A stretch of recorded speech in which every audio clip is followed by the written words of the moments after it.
Conexão Unicinos. Apoio Bonjour. We give you fashion to be yourself. Olá, hoje é segunda-feira, 17 de junho. E você acompanha a Conexão Unicinos pela TV e pela FM 103.3.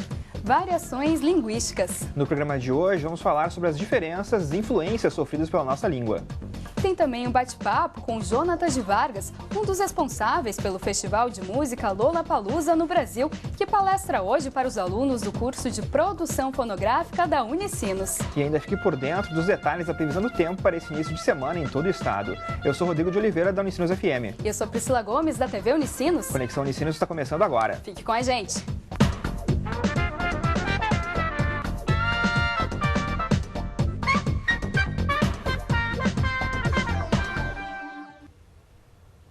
Toda língua possui variações, que podem ser entendidas por meio da história no tempo e também no espaço. E por sofrerem modificações, são constantemente objetos de estudos de muitos pesquisadores. Como é o caso de Ana Maria Aziles, que é professora do programa de pós-graduação em Linguística Aplicada da Unicinos, que está aqui conosco para falar mais sobre a pesquisa que possui voltada para a variação linguística. Olá, seja bem-vinda à Conexão. Tudo bem, professora? Seja bem-vinda. Muito obrigada, desde já, pelo convite. Bom, professora, então, como a gente comentou, a senhora tem uma pesquisa voltada para a área, mas antes de a gente saber mais detalhes sobre a sua pesquisa, nós gostaríamos que a senhora explicasse, então, para nós o que é a variação linguística. A variação linguística é um fenômeno que caracteriza todas as línguas e que, como tu mesma disseste, tem a ver com o transcurso do tempo. Sim. E as modificações ao longo do tempo e também com as diferenciações que acontecem no plano do espaço geográfico.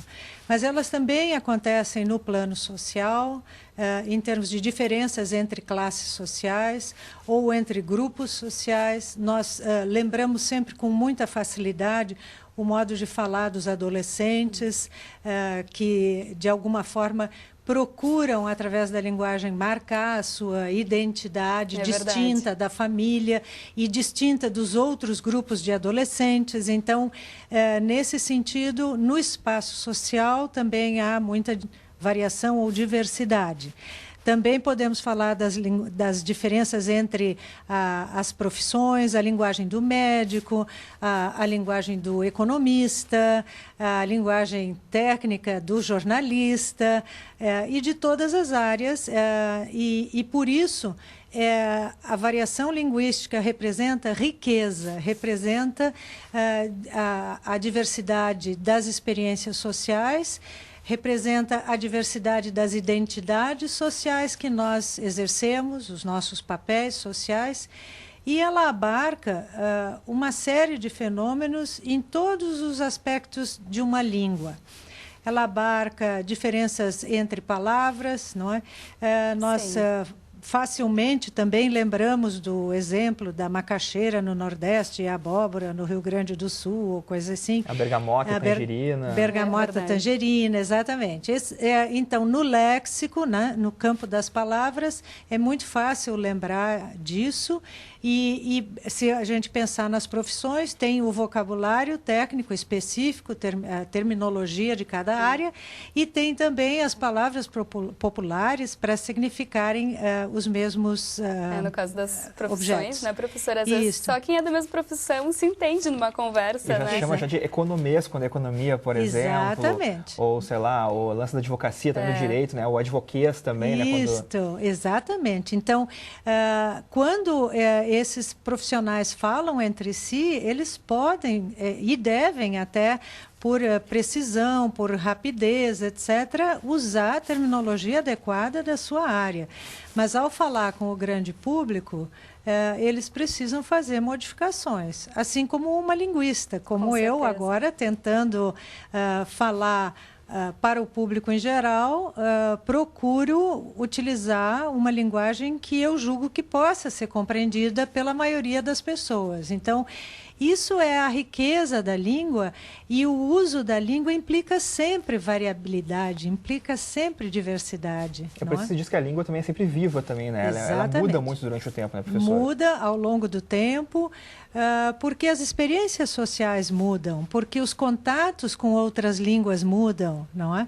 As situações de contato linguístico são riquíssimas e elas contribuem muito para a produção de diversidade. Por exemplo, no Rio Grande do Sul, nós temos a fala das pessoas de origem alemã ou de origem italiana, temos a fronteira. Então, só no Rio Grande do Sul já dá, como se diz, pano para manga para muito estudo. E a senhora falou antes também da riqueza, né, dessa língua. Em que sentido a riqueza ela passa, então, até para as pessoas mesmo entenderem um pouco, né, sobre essas mudanças também? A senhora falou antes da riqueza, né? Fala um pouquinho mais sobre isso. Certo. Então, o vocabulário, de novo, é um excelente exemplo para falar da riqueza. Se há toda essa diversificação de papéis sociais, de profissões, de regiões, as experiências sociais vão sendo traduzidas em palavras diferentes nos diferentes lugares. Mas essa riqueza também está nas diferenças de pronúncia, não é? Como a pronúncia do carioca, que envolve aquele R como carro, coisa assim, e o chiado das coisas. Chiado, né? Você fala muito. Esses são, na verdade, estereótipos que nós temos sobre como eles falam, porque eles também variam, ora chiando mais, ora chiando menos, né? Então, tem diferenças no plano da pronúncia. Tem também diferenças no plano da organização da frase, na organização da sintaxe. Um exemplo importante na gramática é o uso de tu e você, não é? Que nós sabemos que está disseminado no Brasil como um uso diversificado. Não existe só você no Brasil. Existe tu e existe você. E dentro do você, existe você e ser. E o VC na internet também. E o VC na internet para representar graficamente com rapidez o assunto, o interlocutor, não é? E existem também muitas diferenças em termos gramaticais, em termos do uso da concordância nominal e concordância verbal. E esses dois aspectos são aspectos sobre os quais a gente tem já certeza de que são alvo de preconceito. Bom, professora, mas antes a gente estava falando um pouquinho sobre sotaques, né? E agora eu gostaria de convidar a senhora para assistir o depoimento da Elizabeth, que é carioca e veio morar no Rio Grande do Sul há mais de 23 anos. Olha só, vamos conferir então. Eu fui alfabetizada no Rio de Janeiro. Então você ouve desde pequenininho o professor falar com R na garganta ou então chiando, né? 2, 3. Para eu trocar, para eu mudar, teria que fazer uma fonoaudiologia. Eu acho que não precisa, né? Fazer uma fonoaudiologia, gastar dinheiro para tirar. A gente só acrescenta os bar, não sei o que, tal. Quando eu fui morar em Recife, eu havia te falado, era mainha, painho, titia. Vou na casa de titia. Eu, titia, tá, então vou na casa de titia. Mas você acrescenta o sotaque, mas perder você não perde. As pessoas sempre acham que o sotaque é o do outro, né? A minha fala é a fala normal, digamos, e o outro tem sotaque. Eu vejo isso do sul para o Nordeste, do Nordeste para o Rio de Janeiro, do Rio para São Paulo, mutuamente, né? Os paulistanos, sobretudo, e os cariocas consideram que o outro tem um sotaque carregado. A minha fala não, a minha é assim mesmo que se fala.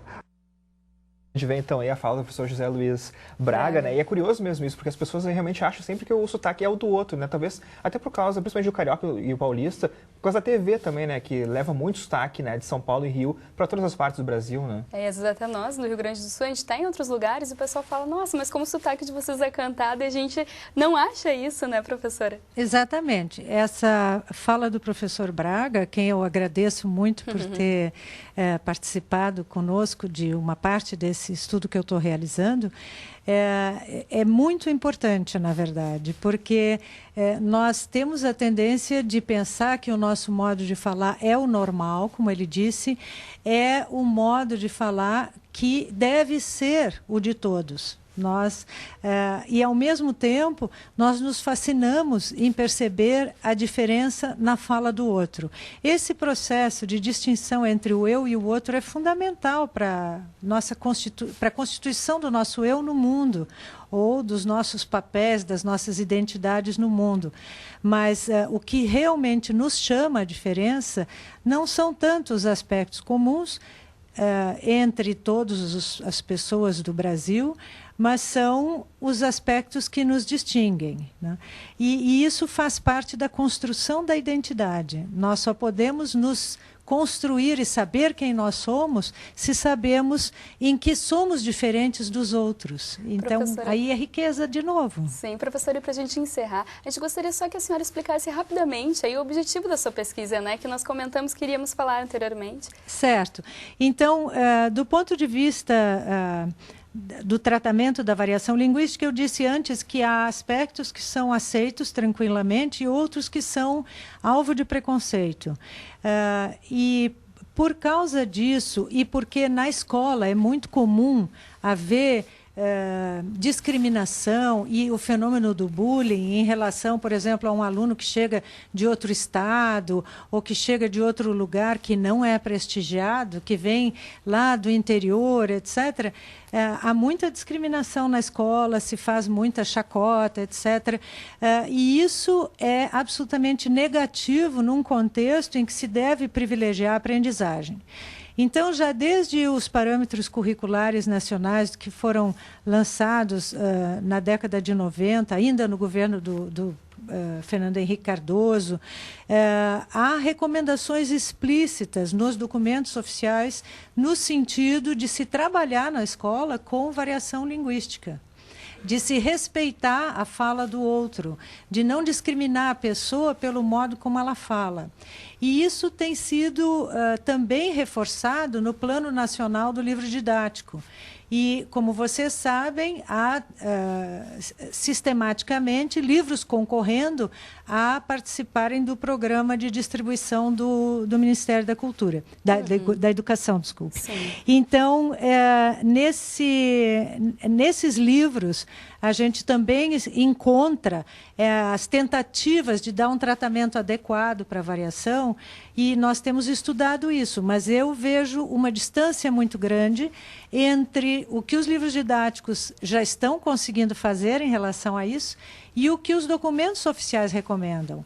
Então, o meu projeto, que se chama Pedagogia da Variação Linguística, Princípios Norteadores, quer não dar a receita aos professores ou aos autores de livros didáticos ou a quem faz a formação de professores sobre que aulas dar, sim, mas quer oferecer pontos de partida fundamentais para a reflexão, para que se possa, em cada lugar, tratar da questão da variação em sala de aula com o respeito que ela merece, com o interesse que ela merece e com essa atitude de que ela representa riqueza, tá certo, e não professora, outra coisa. Com certeza vai trazer aí várias contribuições. Parabéns pela sua pesquisa e nós agradecemos a sua presença aqui no Conexão. Eu é que agradeço. Obrigada. Valeu, professora. Bom, e no próximo bloco a gente fala sobre a pesquisa de outra professora do Programa de Pós-Graduação em Linguística Aplicada da Unicinos. Nós já voltamos pela TV Cine 3.3, não saia daí.